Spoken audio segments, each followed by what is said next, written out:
Okay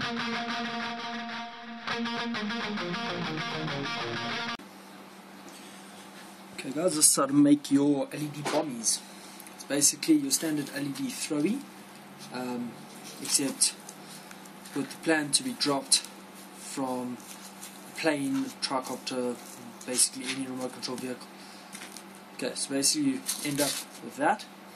What you're going to need to start off with is you're going to need to get yourself some 3-volt button cells.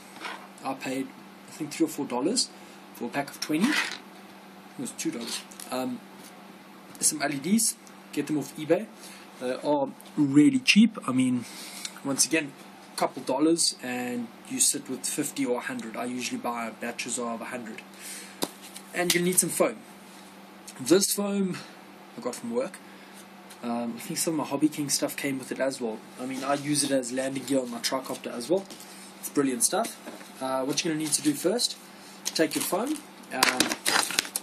X-Acto knife's great, but for this you're going to need your standy knife, or your whatever you guys want to call them. Okay, then you're going to want to square the block. So, just going to go like that. It's not an exact science, but you want to kind of square. Then from about the inch and a half up, you want to make it into octagonal shape.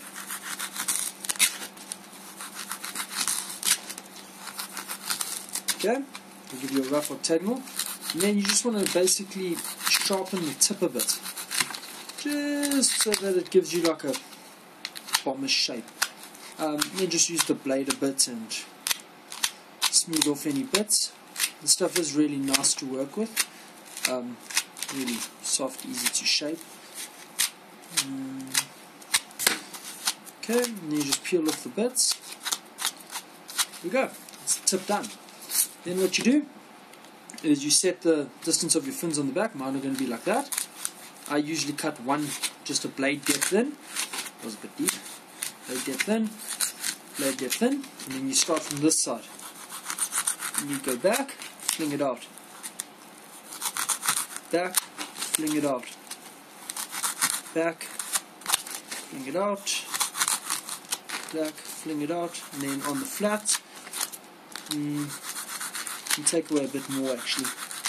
You want to leave like just a little column there.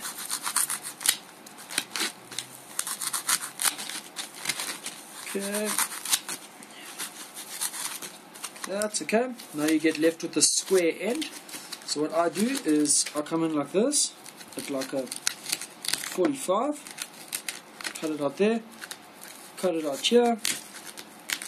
So I'm going to cut it to the floor, and then I'm doing this a bit awkwardly for the camera. Then you just hold it and you chop between your two cuts. Gives you that shape. You then just continue with the others. I'm going to work to my side here. And then in between.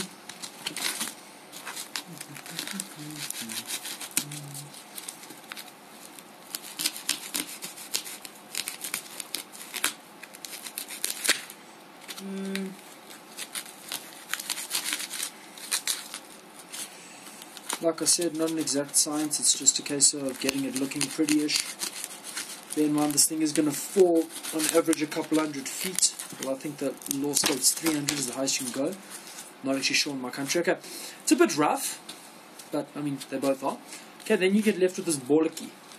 Now what I did is mine is laminated, so on the cuts along this way, I'm now going to take X-Acto knife and I'm going to go in. I'm going to make a slot. Then in the center of that you want to go just a bit deeper so you can bury the button cell. Take your LED, long lead on the positive side, there we go, short lead on the negative. What I did on mine is I bent them up at an angle away, so you end up with that shape, like that.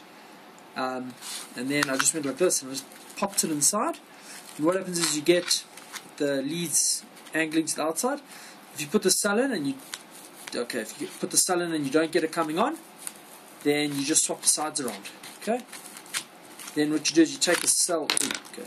Don't take the LED out. You want to leave the LED in. You can also press the leads into the foam a bit. That gives them a solid grip. Then I do that and I squash it nice and closed. Can't remember which way my battery went. Other way around. Okay. No, wait, which way does it go? Okay. Well, what's happened is my LED's gone all the way to the bottom. Okay, so what you want to do is when you bend the leads out, you want to just put a little hook in them, in the ends, like that, so that when you pop it in, like I'm doing so, you just force that into the foam, and it's going to stop any unwanted movement. Then you just push the button cell down the middle, push it closed, and whoop, drops. You can also, if you want, put an elastic over. I bought a whole pile of small elastics for my prop savers, as opposed to using the bands that come with it, because the bands are a mission. These are a lot cheaper. There we go.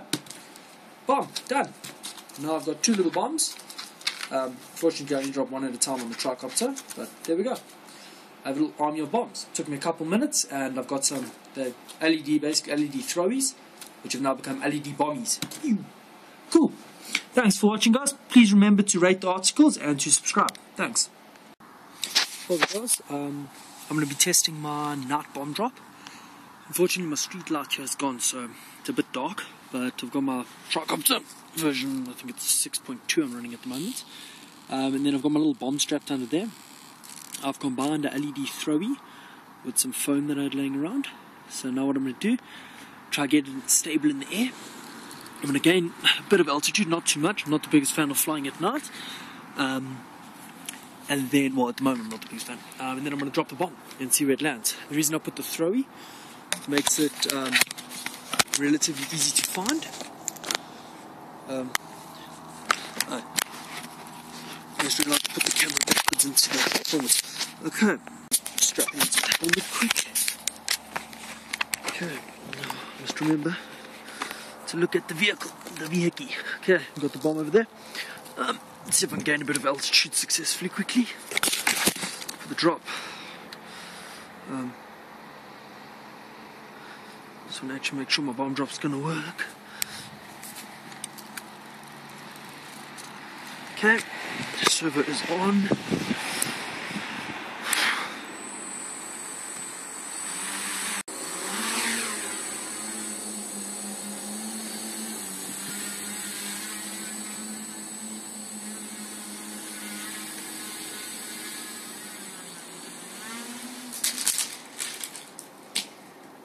Okay, that was a bomb drop. Nice thing with the lights in the bomb is that you can always find it, and it works as a torch.